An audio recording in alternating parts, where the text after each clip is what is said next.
ఆ వామాకుల్లో అనేక ఔషధ గుణాలున్నాయి.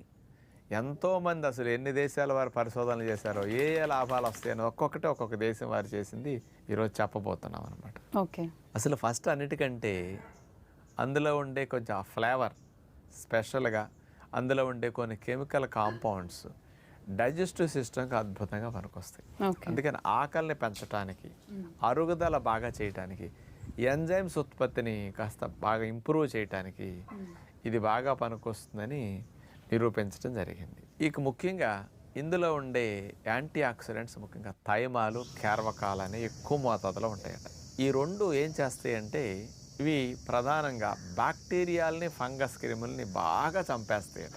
ఈ పరిశోధన చైనా వారు చేశారు. ఇక పాకిస్తాన్ వారు వామాకు మీద చేసి 2 స్పెషల్ బెనిఫిట్స్ ఉంటాయని వీళ్ళు చెప్పారు. ఎల్డిఎల్ బ్యాడ్ కొలెస్ట్రాల్ని, టోటల్ కొలెస్ట్రాల్ని